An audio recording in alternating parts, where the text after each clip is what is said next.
Bluebeam Project ni projek raksasa, hasil kerjasama NASA dengan Persyarikatan Bangsa-Bangsa Bersatu. Antara bawah Bluebeam Project ni, kalau dahulu ada Philadelphia Project, ada Montauk Project tahun 40-an dengan tentera-tentera dia. Tapi sekarang ni, di awal 90-an, antara dalam projek The Bluebeam ialah pembinaan HAARP Antenna Transmitter. Tahu HAARP? Pernah dengar HAARP? HAARP, High Frequency Active Auroral Research Program. Tempat dia di mana? Di Gekona, Alaska. Ada juga di Jicamarca di Peru. Tapi yang paling besar di Gekona, Alaska. Satu alat HAARP ni, dia boleh buat macam-macam. HAARP boleh buat gempa bumi, HAARP boleh buat ribut taufan, HAARP boleh buat kemarau, HAARP boleh buat salji, HAARP boleh buat jadi bumi gersang, HAARP juga boleh buat tsunami. Faham? Maksudnya cuaca hari ini boleh dikawal oleh mereka. Dan kita faham dengan satu benda yang Nabi sebut tentang kehebatan Dajjal. Satu masa bumi ini akan jadi gersang. Dan dia akan menawarkan pertolongan kepada kita. Siapa yang bekerjasama dengan aku, mengaku aku jadi Tuhan, bumi kamu hak gersang, aku akan kembali suburkan. Lawan aku, tak mau percaya dekat aku, kekallah dalam keadaan ini. Dan Nabi sebut makanan utama bagi umat Islam hari itu cumalah zikir. Dia boleh buat tak kemarau? Dia boleh buat gersang? Dia mungkin boleh buat dengan benda ni. Dan dia boleh menyuburkan kembali, buat hujan, buat apa pun dengan benda ni. Kalau kita tak tahu, maksudnya kita terfitnah, kita menganggap bahawa kejadian-kejadian alam ni berlaku secara tabi'i, sedangkan boleh dibuat dan boleh dirancang. Bahkan yang lebih besar berada di kawasan marine di Switzerland. LHC, Large Hadron Collider. Pernah dengar? Oh, tak pernah juga Ustaz. Ni haduk korek bumi, teras bumi sekarang ni. Large Hadron Collider ni, duduk di Switzerland tu. Baik, antaranya dengan HAARP juga mereka boleh buat perisian 3 dimensi berpandukan sistem hologram. Tahu hologram? Hologram kita boleh pancak gambar nampak di kaki langit. Boleh ada gambar Nabi Isa, boleh buat gambar malaikat duk pegang dia turun. Dia boleh buat tu nanti. Dan untuk menyamarkan diri, dia perlu buat benda tu dan dia perlu bersedia daripada sekarang. Hak betul-betul akan turun, tangan dia berpegang pada sayap malaikat. Nabi Isa, dia ni manusia macam kita, dia nak buat macam tu, kena buat gaya betul ke gaya tipu? Gaya tipu. Dan sekarang ni antara projek Bluebeam ialah sistem hologram tadi. Dia boleh pancak macam-macam lah. Gambar UFO nak serang bumi, kita pun jadi takut. Gambar senjata tu senjata ni, tengok filem War at the World, apa ni filem apa lagi, Independence Day, macam-macam lah kan, jenis serangan-serangan alien dan makhluk asing. Ada ke alien ni? Agak-agak ada ke alien? Kita ni baru kenal alien. Zaman Nabi Adam dia tak kenal alien, zaman Nabi Ibrahim tak ada alien. Zaman Nabi Muhammad meninggal nak kiamat, alien pun baru tergerak hati nak turun ke bumi, tanya nak kiamat ni lah. Masa elok-elok dulu tanah bumi subur pun dia tak mau main. Dekat nak kiamat dia berasa, nak kiamat dah kot, sebelum sempat kiamat mari kita turun ke bumi. Sebenarnya alien tu hakikat siapa? Jin-jin yang merupakan diri mereka, yang ada perjanjian dengan Dajjal, ada perjanjian dengan Yahudi-Yahudi ni. Jin kan boleh tukar rupa macam-macam. Setakat nak buat rupa alien tu sat je. Jadi kita jadi digambar-gemburkan. Hak filem paling awal 85 E.T. dulu. Dia nak mula kaitkan kita dengan dunia luar. Lepas tu macam-macam lah ni. Orang nak serang lah, alien nak serang lah, penduduk di luar bumi nak serang.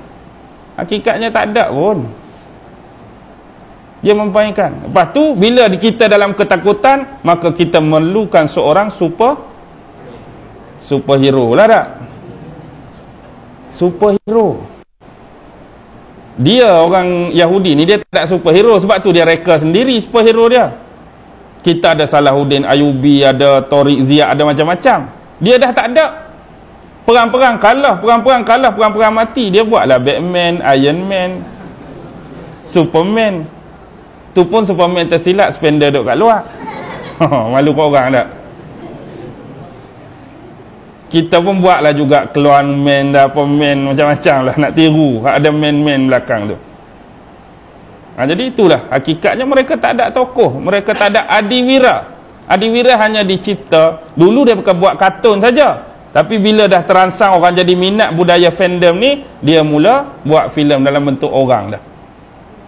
Sak keluar Superman, sak keluar Iron Man. Tapi ingat, sebenarnya ada makna semua man tu. Makna tu akan berakhir bila dia buat contoh Batman, The Batman Return. Ada ke tak? Superman, The Superman Return. Agak-agak siapa nak return tu? Siapa nak return tu? Nak return tu dia lah.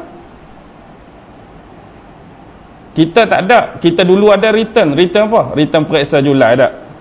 BM tak dapat 7 tak berhenti. Nak dapat 6 bila lah duk return. SPM Julai. Baik, kembali. Hologram adalah salah satu. Satu lagi, mereka ada kuasa frekuensi. Dua muka teleport dia. Macam ni. Bila frekuensi dia tinggi, dia pakai 3 frekuensi. Satu dia panggil LF, low frequency. VLF, very low frequency. EFF, extremely low frequency. Dia ni, frekuensi ni, dia boleh tusuk masuk sampai dalam otak kita, dan dia boleh kawal otak kita sampai menyebabkan seorang tu menerima bisikan-bisikan halus, sampai ada perasaan percakapan seolah-olah hang bunuh diri lah lagi baik, hang bunuh diri lah lagi bagus, ataupun hampir bunuh dia tu, hampir bunuh dia tu. Kita rasa macam tak logik je ustaz, benda-benda lagu ni boleh kawal kita. Tunggulah. Sebab bila dia nak buat hologram, gambaran dah ada dalam bentuk visual, tapi seolah-olah kita nak dengar, biar benda tu seolah-olah bercakap dengan kita, seolah-olah bila dia turun kita merasakan bahawa Tuhan sedang bercakap dengan kita. Transmisi tadi akan dihantar melalui ketiga-tiga frekuensi tadi. Besar tak fitnah ni?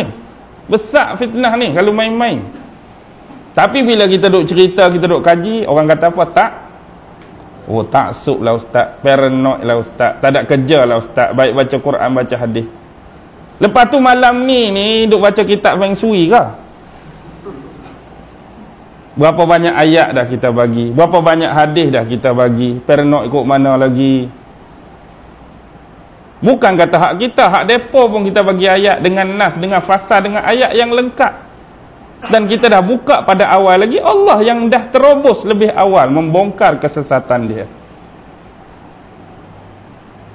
Sebab dia nak main dengan akidah dari sudut agama, payah dalam ni. Nak suruh orang Islam tinggal semayang, siapa nak tinggal? Payah nak tinggal. Hak ikut cakap ni, tapi dia akan jadi tertinggal dengan perbuatan lagu tu. Jadi dia jadi galik. Dah sekali galik tak galik, ramai dah tak semayang hari ni. Ramai dah tak semayang hari ni. Ramai dah tinggal solat, ramai dah tinggal puasa, ramai dah lari bayar zakat, ramai dah orang kaya tak ada niat nak pergi haji. Berlaku dah semua.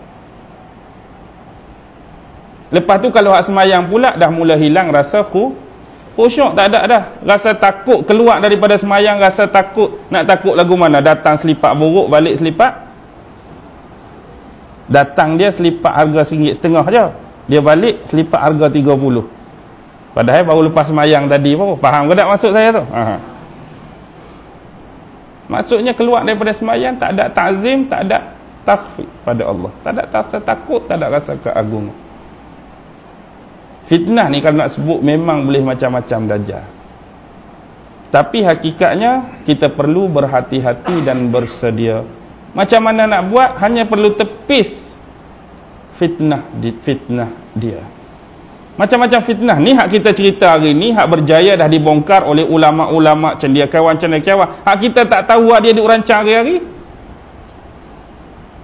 Siapa buka isu projek Bluebeam? Sergei Monas. seorang wartawan Kanada, dipublikkan pada tahun 1994. Dia dengan seorang lagi kawan dia. Akhirnya dua-dua, lepas dia bocor rahsia ni, dia mati di Kanada, kawan dia mati di Ireland. Disahkan kena sakit jantung. Bila relate dengan catatan perubatan, tak ada pernah pun mereka berdua sebelum ni ada hal-hal yang berkenaan dengan sakit jantung. Tapi bila doktor buat keluar result, sakit jantung. Dua-dua pula tu kena sakit jantung. Maksudnya mati atau dimatikan. Dimatikan lah. Bila rahsia mereka bocor. Tapi nasib baik dah pecah dah sebahagian tu.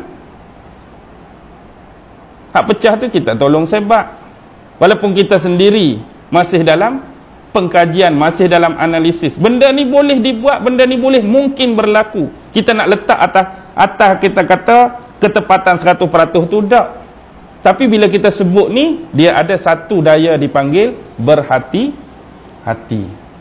Sebab bila dia main daripada Yahudi, bila dia main daripada Kristian, sampai bila pun kena beringat. Ingat Allah sebut dalam surah Al-Ma'idah, la tajidanna ashaddan nasi adawatan lillazina amanul yahudu wallazina asyraku. Tak ada dah makhluk manusia yang paling kuat memusuhi orang Islam, orang beriman, Yahudi dan orang-orang musyrik. Sebab tu kita musuhi Yahudi hari ni, walaupun kita tak nafi ada Yahudi yang baik. Tapi yang paling kuat lawan Islam, iaitu Yahudi dan orang-orang musyrikin. Pasal apa? Pasal apa Allah marah sangat? Kan kita minta daripada Allah, siratal ladzina an'amta alaihim ghairil maghdu. Satu kumpulan yang Allah murka dan marah siapa? Siapa orang yang Allah murka dan marah? Yahudi. Waladdallin, orang yang Allah sesat siapa? Nasrani. Pasal apa Allah murka pada Yahudi? Beza dia terbalik saja.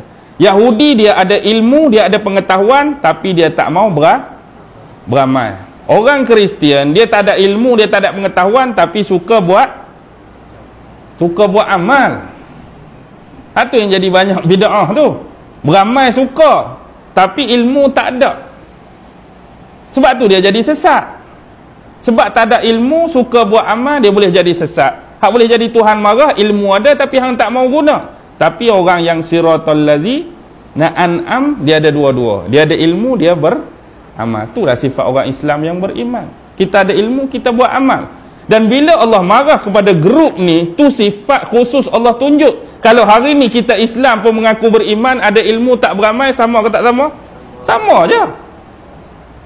Kan hari ni tak ada ilmu tapi nak buat ibadat macam-macam, sama je. Sama je. Cuma jangan jadi macam salah satu dari keduanya. Sebab pakej Islam, ilmu, amal. Ilmu, amal. Huruf yang sama cuma dibalikkan. Ada ain, ada mim, ada lam. Ilmu pun ain lam mim. Amal ain mim lam, terbalik gitu ya. Oh, saya pun penat dah ni. Nasi tak makan lagi ni. Tadi makan roti stesen minyak saja sebiji. Sebab perut kosong takut muntah.